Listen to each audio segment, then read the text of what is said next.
Welcome to Leominster Access Television and Neighborhood Snapshot. My name is Bob Saudelli. I am a member of the Leominster Historical Commission. Today's program brings to you, the viewing audience, two individuals who have contributed to the cultural development of generations of citizens of the city. We welcome today Mrs. Jerry Burke LaBerge and her mom, Mrs. Doris Burke. I am going to refer to Jerry as Jerry. I have permission to do that. And Mrs. Doris Burke prefers to be called by her nickname, Dodo. And right at the outset, October 16th, coming up later on this year, Mrs. Burke is going to be 100 years old. So God bless you. And we are going to share some real reminiscences of the early history of Leominster, or in the 20s and 30s and so on, and after that time. Our program will reminisce somewhat about the dance studio, of course, the Jerry Burke Dance Studio, a name familiar to many, many, many people in Leominster. And as I said, we will share other memories of the city during the latter part of the interview when we focus both on Jerry and her mom. Beginning with the dance studio, and I'll begin with Jerry. And also I want to say that during her years when she operated the dance studio, her loyal and able accompanist was her mom. Jerry, when did you start the dance studios? 1947. 1947. About a year after I had been, graduated from Leominster High School. Where were your studios? Because I know they were in different locations. Where were they located? There were so many places. I was really a long time on Mechanic Street. On the east side? On the east side, right. And then they had a very bad fire, and then I temporarily went to several different places. One place was the building across from the post office. I was there for a while. Office. Columbia Block. Right. Yeah. And different times when I've had trouble and the, fires and things, different groups would take me in and just let me teach there, until I would get settled somewhere else. And let's see, where else? There was a building next to where the jewelry store, Joseph's Jewelry Store, and I was there for a while. Yeah. And then a church next to the library. Is that the Methodist church? Next to the library no, it's not the Methodist. Is the Congregational right. Church. Well, they took me in for a while. And then I finally purchased a building on Whitney Street, 112 Whitney. So when I stayed there for quite a while. For a number of years. Right. So your business, during all those years when you were instructing in dance and your mom was accompanying you, playing.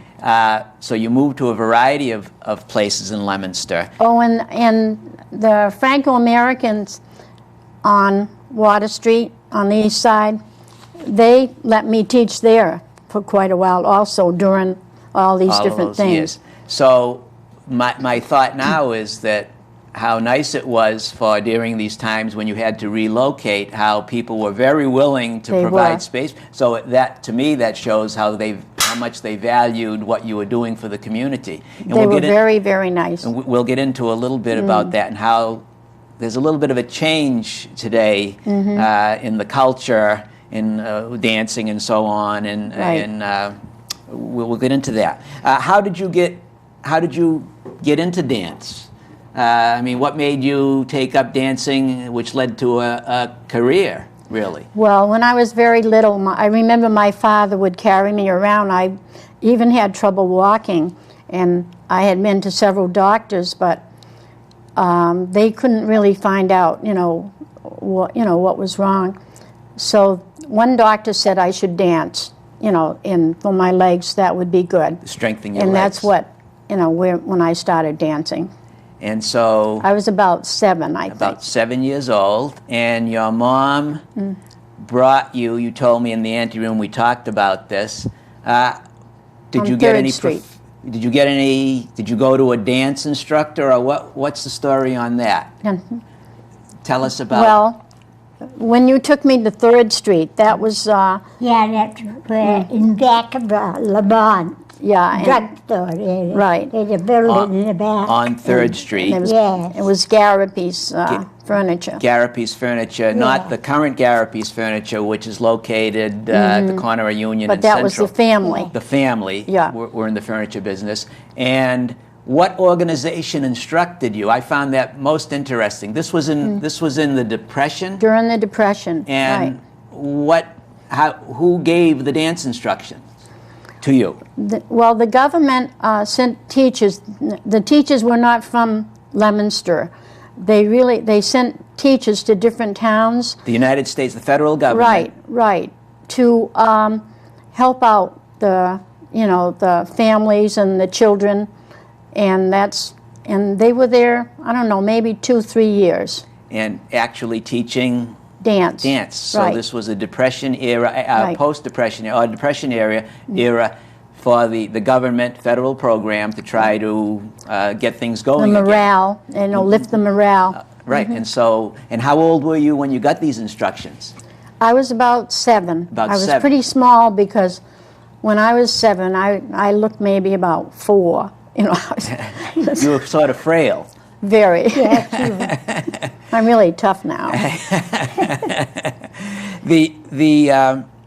And did you then? So you got and you must have loved the dancing. I did. And I so- liked the rhythm, the rhythm of the tap dancing.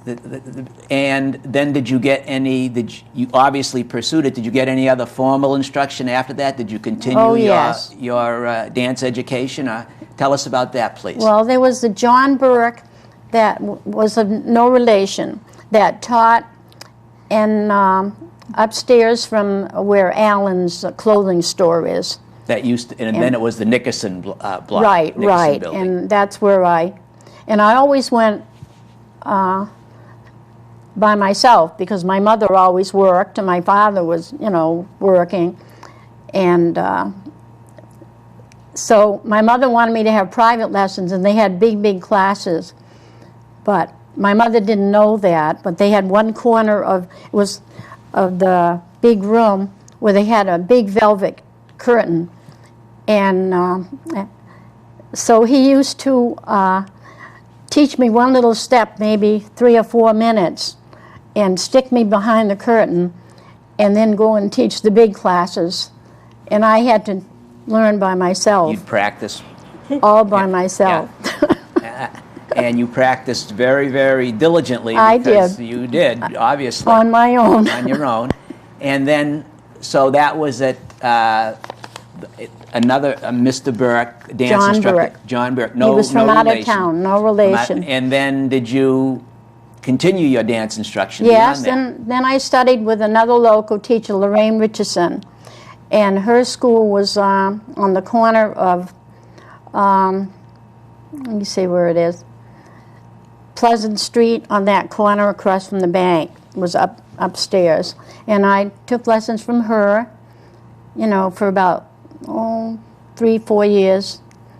And then when I entered high school, then I started taking lessons from Stanley Brown in Boston, who was a very well-known tap teacher. And he was as well-known in New York as he was in Boston.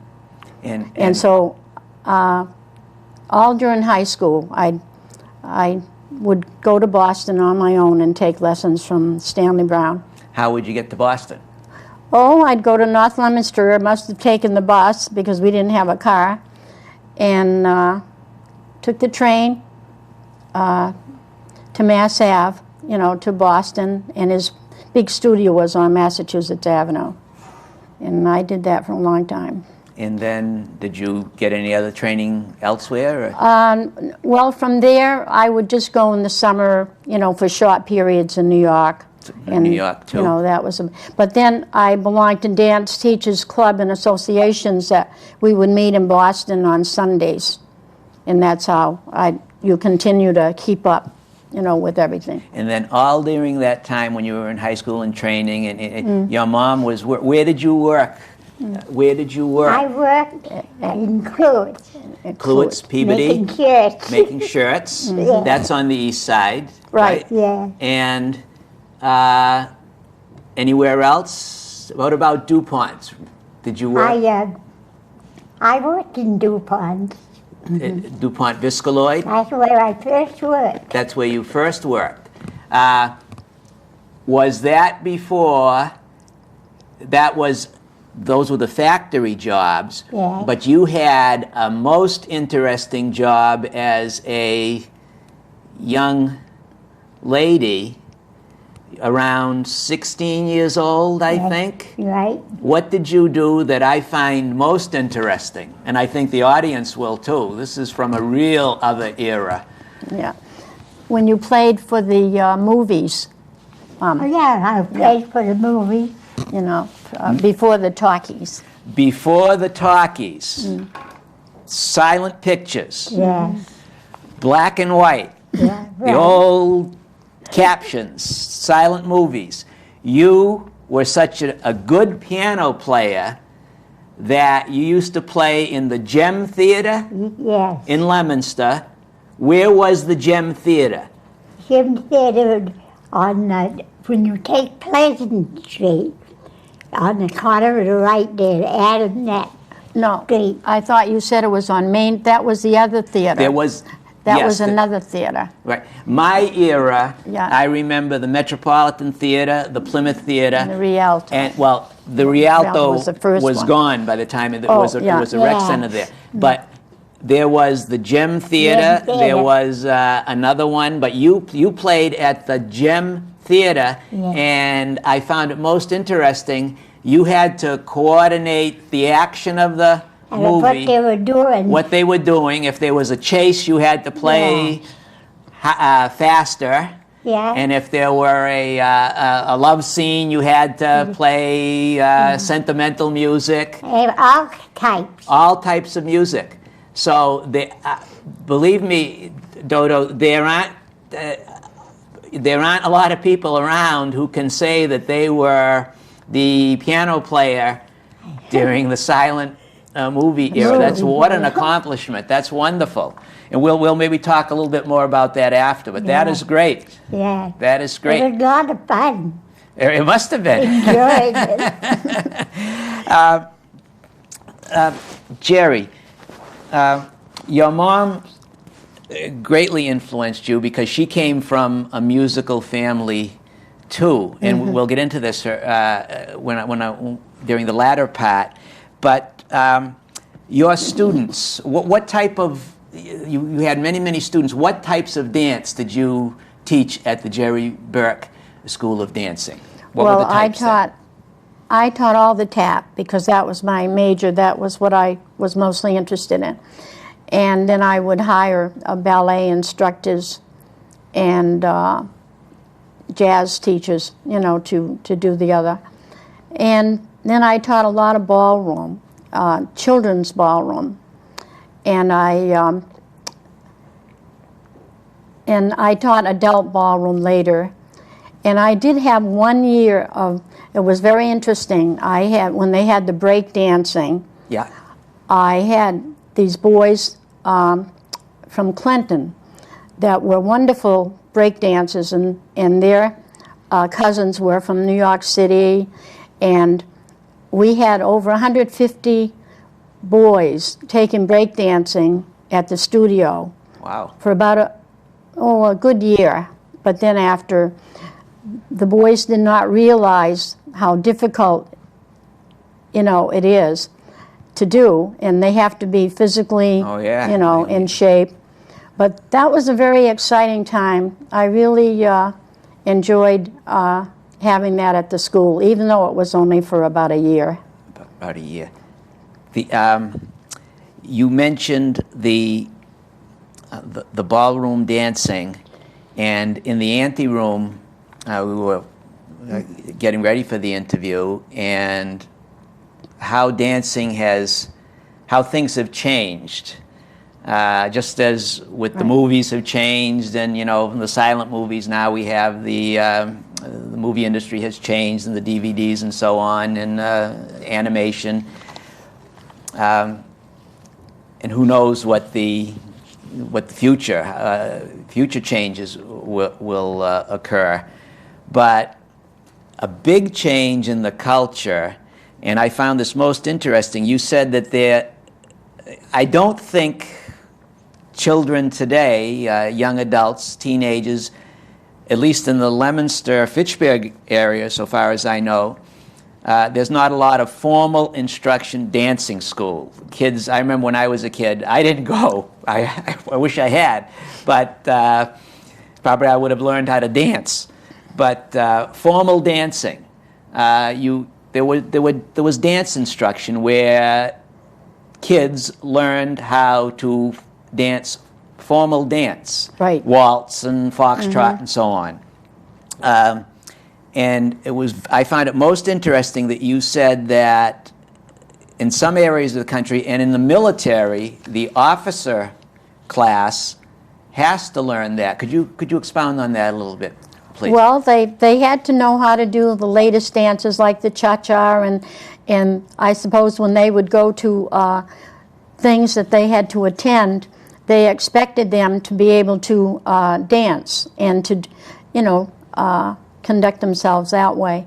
Marion Rice in Fitchburg taught a lot of children at the same time that I taught children dancing. Because my husband went to her school for quite a while to learn how to dance, but he used to skip out and go to roller skating, instead, until they caught him. But she taught many years, a lot of ballroom also.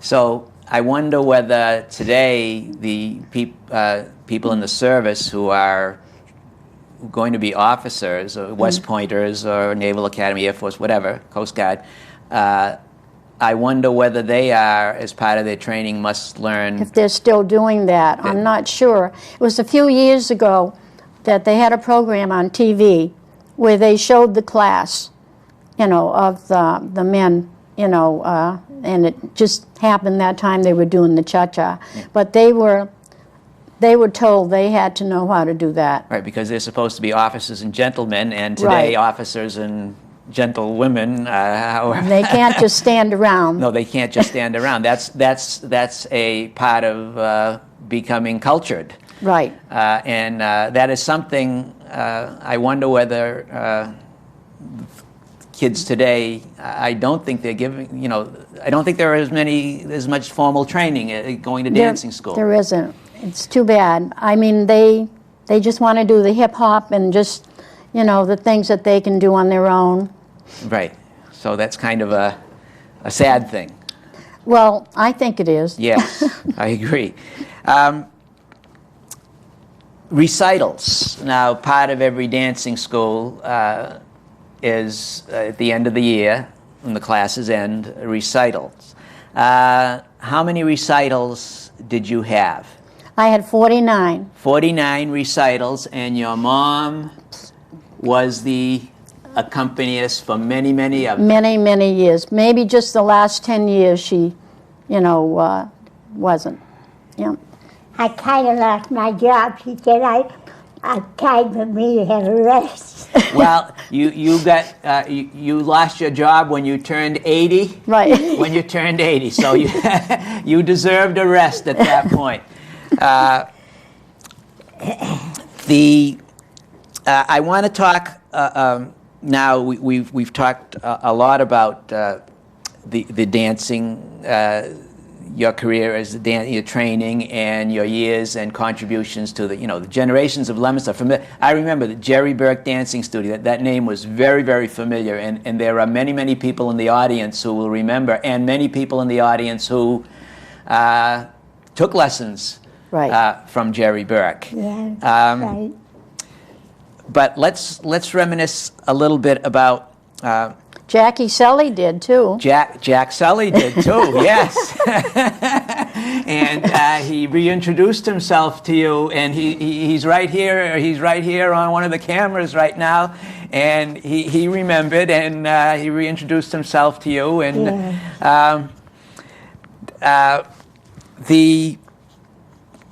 you loved music. You were. You weren't born in Leominster, though. Your family came from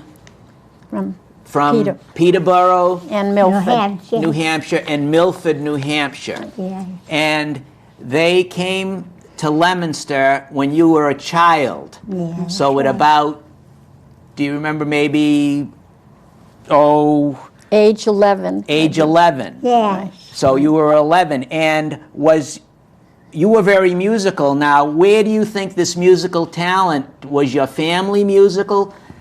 Yes, my father had an orchestra. But he's old, you know. Violinist. Your He father played violin. Your father had his own violin orchestra in New Hampshire.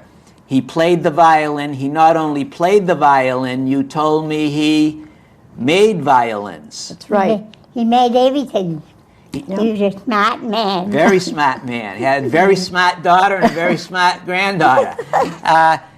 And he was a violin maker. Yes.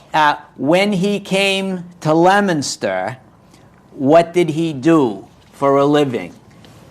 He worked on the Whitney carriage shop, The Whitney, making babies. the baby carriages, Yes. and that was a big employer in town.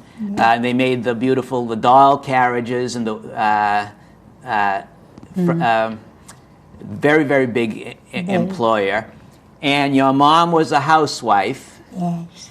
and you had a love of piano, but did you also play the violin? Yes, I used to play in the orchestra, but I didn't play too long. It was a little hard for me. But you preferred piano. Yes. And But then I had too many piano players. They- Everybody could play. everybody could play the. Yes. And Leominster was a center for the manufacture of piano Piano. cases, and in the pianos too. There Yeah. were a number of piano factories Oh, in the yes. early days of Leominster. That's right. And then at 16 or so, you got the job at the Gem Theater. And did you play there for a number of years? No, not. But I used to kind of fill in, you know. And you said that you lived very close to the theater, so you could go from here. Now, you lived down in downtown Leominster, Yes, I live on Prescott Street. Prescott Street. Yes. And so it wasn't a long distance. No, just a little ways. And that makes me think of something else that we had spoken about, the Balch House, which is very close to the Leominster News Agency. It's that beautiful old brick house. And it's on the national, the Monument Square Historic District.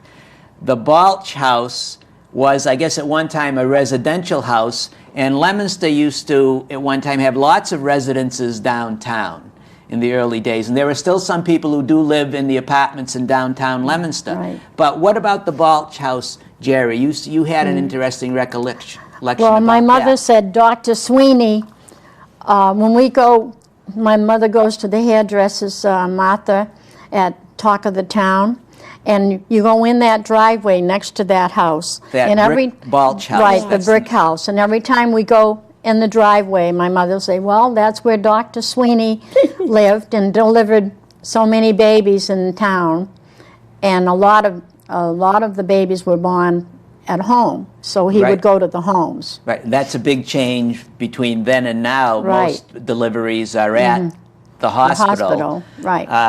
But in those days, they'd be not at the hospital, they'd be at the doctor's office or at home. The doctor, in those days, the Right. doctor would come to your house. That's right. Or a midwife Yes. would come to your Correct.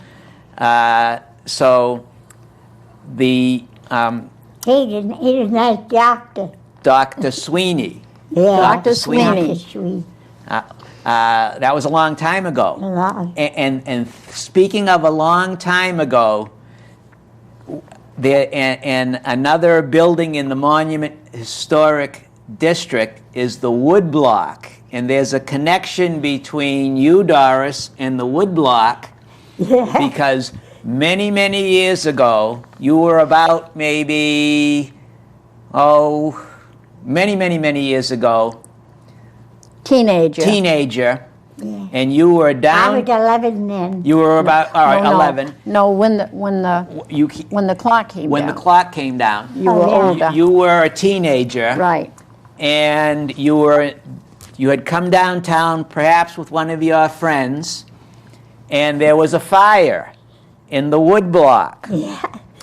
And the wood block has been renovated today, and it's a beautiful building, and it houses, among other things, the Monument Grill at the bottom, and it's a beautiful building. But there was a huge fire, and we have an old photograph of that fire. The fire was in 1919. Oh. 1919, and it must have been in the cold weather because we have a photo, and it's on screen now, of the front of the wood block encased in ice, and there's a crowd in front of the wood block. You may be in that crowd, and at the top of the building, there used to be, the original building had a circular clock. Yeah, that's right. And tell us, that day you were in that crowd, you were on the scene, and maybe even in the crowd that's on the screen. Yeah. And what did you see with your own eyes? I saw the clock fall out of the...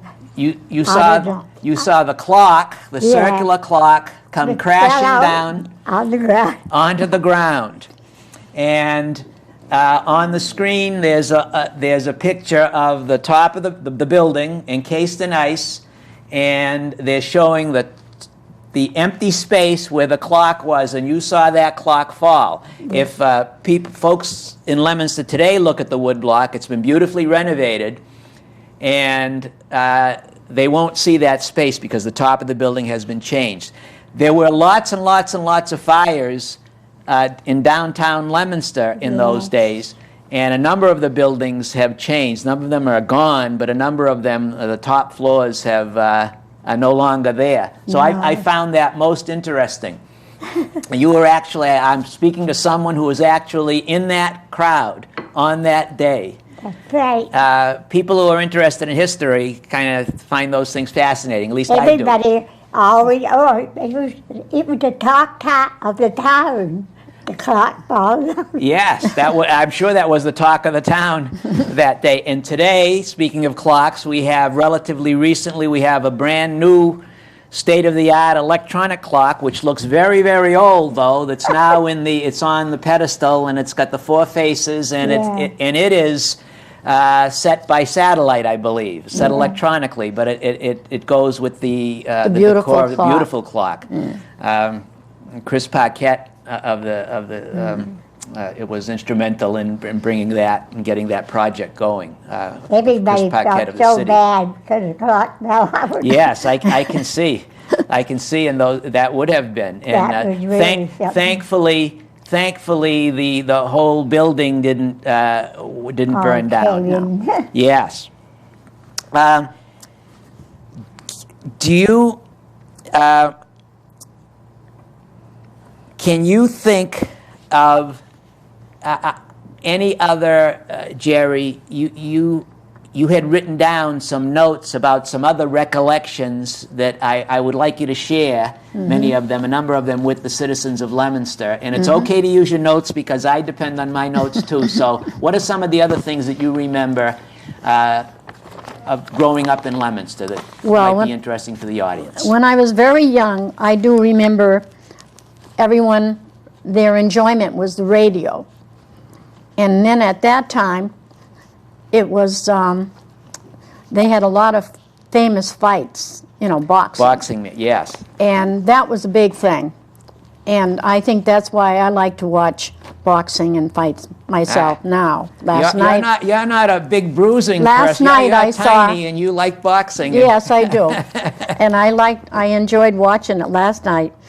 And so that's what they did. They listened to the radio, and I wrote down that, especially the fights, because people would gather all around in groups. And my mother said there were a lot of parties that I don't think they have as many parties now as they did, because a lot of the entertainment, that's what people got together, you know, and had parties. And she remembers a lot of parties.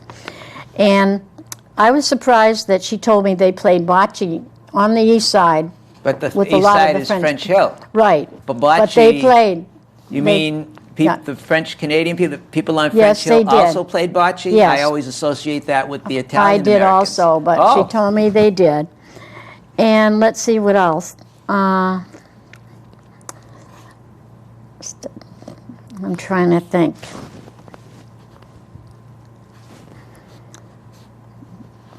Well, they had a lot of fun, and they got together. And my mother learned to be a very good cook, cooking Italian food, because there was one family that lived on 6th Street, across the street, and they would share, you know, all the recipes. So she, even though being Irish, and, you know, always had a lot of potatoes and boiled potatoes every day, she did learn to be a very good Italian cook. And since this is March 18th, and I just realized that you're of Irish extraction, happy day after St. Patrick's Day. Yeah. Very, very good. Yeah. Wonderful. Well, many places in town, when I drive my mother around, she points out things. When we go by Rockwell's Pond, having lived near the center of town as a teenager, she remembers so many times ice skating, you know, Yes. there. And when we drive around, she points out different places, like where the first hospital was, or the second hospital. The first hospital was in a home on Merriam Avenue behind the post office. The Leominster Hospital was... Well, you know, I want to tell you about the Leominster Hospital. Yes. I used to go up there. I used to, you know, walk around different places. And I spent a lot of time up in the Leominster Hospital being built.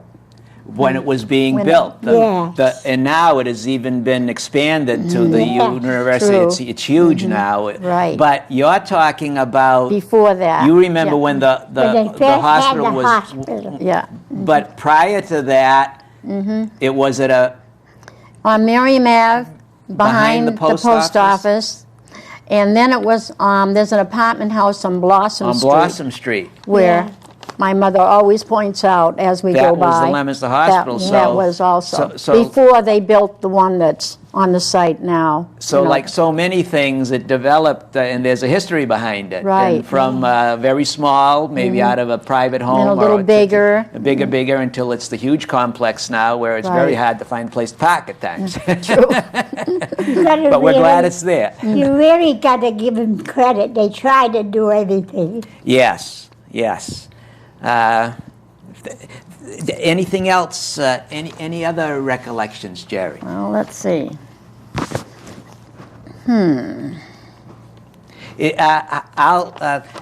Did we talk about Professor Williams? We did, didn't we? He was one of the... My mother's piano instructor. No, I don't think, you had spoken about your dance instructor. Right, but right. Professor Williams In Fitchburg. in Fitchburg, you took lessons I took lessons from him from, and how would you get from Leominster to Fitchburg in those on the days? trolley car. The trolley. Right. Okay, with the tracks, Yeah, the trolley with the tracks, and he would give you piano instructions. Oh, yes. And he wouldn't take anyone that didn't practice. He wouldn't have taken me then. They didn't practice.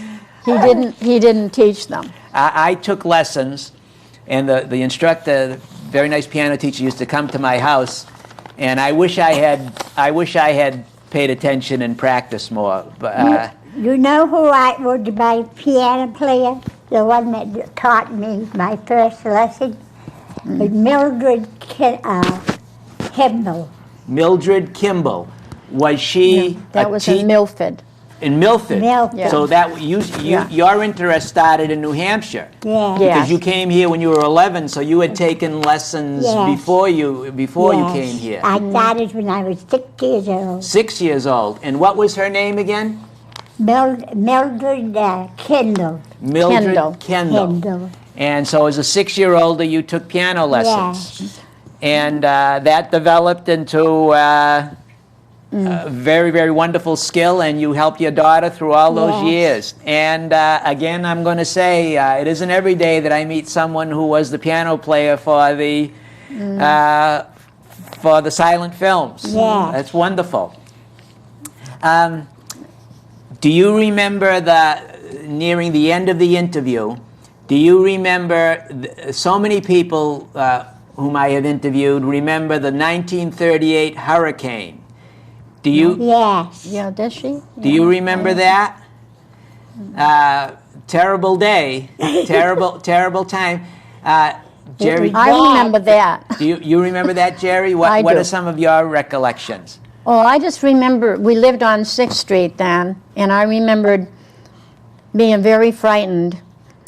And we had this like large chair, and I used to sit, instead of this way, I used to sit sideways with my feet over. And I can just remember just being very quiet and just sitting there knowing that, you know, that it was really bad. I wanted to mention a Mr. Louis Tisdale that taught piano on 4th Street. Ah, I don't know whether you've heard about him. no. He taught piano, and he was a wonderful piano teacher. Yeah. And he taught a lot of piano with chords. I don't play the piano, but that's where it helped you too, Yes. when you with your chords and your playing. But he was a wonderful Mr. Louis Tisdale, Louis Tisdale. and he was on He 4th was a Street. cripple. And He taught, he yeah. taught piano, and he taught you piano. Well, a little bit. A little little bit. bit, A no. little You took bit. some Yeah. lessons from him. Right. Yeah. Do you Few. play the piano anymore? Do you still play the piano once in a Oh, while? yeah. Well, I'm going to go and play today. I'm not going to. Oh, I hope so. Yeah. Yeah. I play all the you time. still play. Well, maybe at some point, maybe we can get some film of that, and maybe Yeah. incorporate that into this interview at some Yeah. future My point. mother's been playing. She played at the Highlands and the Cochran House in Clinton, and then Recently, yes. you go up. Well, she has been, right. And, Wow. And the assisted living place on going to, I think it's called the Sunrise now. Yeah, up. And she's played there, across from Chapman Place. And she's played for different organizations and senior citizens. And she played in Barry for senior citizens, and she had remembered that she had played there many years before that for dances, and she went back and played for the senior citizens. And you played for the senior citizens in Barry, and you recall that you had played for for dances. dances. Yes. Maybe some of those Yeah, senior you can citizens. play in the band, the orchestra. Yeah, right. You played the piano in an Yeah. orchestra too. My father had an orchestra. And I wonder whether some of those senior citizens were probably younger, as you were then, and they were maybe at some of the dances for which you played. Yeah, that's So, right. You never know. You never Well, know. I keep trying to find gigs for her to play. All right. Because that's what she likes to do. That- So I go that- around and You are amazing. That's wonderful. I enjoyed my life. And that's wonderful. You can tell. And I grew up, no brothers, no sisters. I was the only child. You were the only child, and a fine one, and a fine one. I didn't like that one. No, I didn't like it. This is great. Nearing in the conclusion of the interview, Jerry, is there any one thing or that you would maybe like to remember about growing up in Leominster, or anything you'd like to share with the audience? And I'll maybe ask your mom too. Well, recently they've changed the Searstown Mall to the Whitney. Yeah, the mall at Whitney Field. Yeah, mall at Whitney Field. And when we lived on 6th Street, it was wonderful that the children had the Whitney Field place to go to, you know, with the there were two swimming pools, pool and and I learned how to play ping pong pretty well there. And we had competitions in the ping pong. And it was really a very wonderful thing. And it seems strange to have the mall called the Mall of Whitney Field, but in a way, I think it's a good thing. Yes, yeah, and so and that itself shows how things change over history, where again people new to town today, this very day, coming to town, they'll know it's the mall at Whitney Field, but if you say Searstown, they'll say, "Where's that?" Right. And when you're there at well, I still say Searstown. As do the mall, very often. if you look to the right and you look and you can see the steep hill. Yes. You know where Whitney Field. Yes. You know. And interestingly, there's an old book that we have at the Historical Commission, and it shows there's a photograph of that hill where there are hardly any houses on it. Right. Hardly any houses on it. So it's an old photograph, and there's no mall, of course, there at the time. And Whitney Field, in my younger days, I worked for the playgrounds in Leominster, and one of the places that we had to check was we go down the hill, and there was beautiful pools at Whitney Field, and the ping pong area, and the pavilion, and that was a wonderful facility for that section of Leominster. And Barrett Park, the two spots were Barrett Park and during my era, Barrett Park swimming and Whitney Field. Right. Well, you always would go to the closest place. And the French Hill area. It was wonderful that we had that. Wonderful. So many, many, many fond memories. Doris, is there any?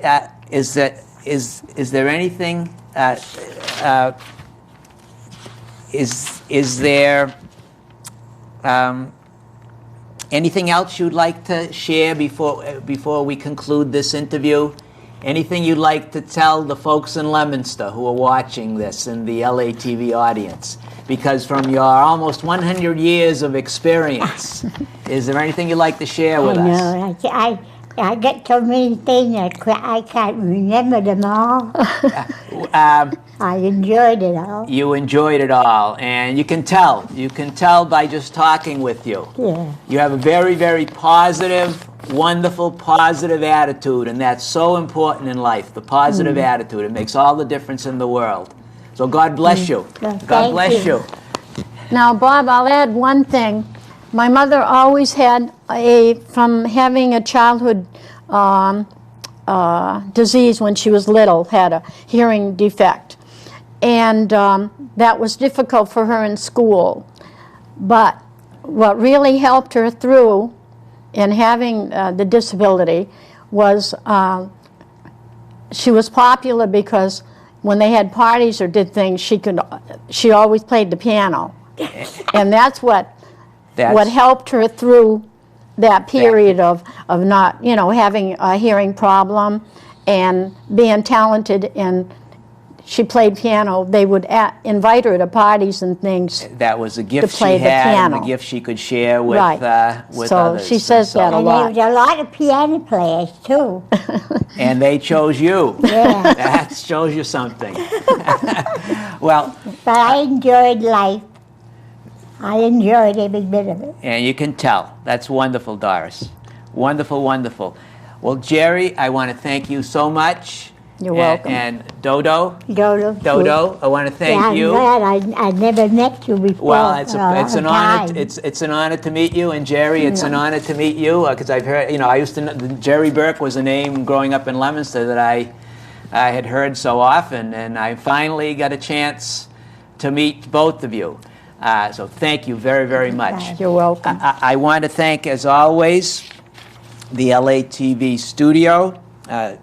Kyle Pimerini, Jack Sully, Kevin Morin, all the folks at the LATV studio, Dennis Cormier, who is not here today, but who is such an important part of the studio. And as always, I want to thank the viewing audience, the Leominster Access Television, LATV viewing audience. Thank you very much for tuning in to Channel 8 and Neighborhood Snapshot. Thank you very much.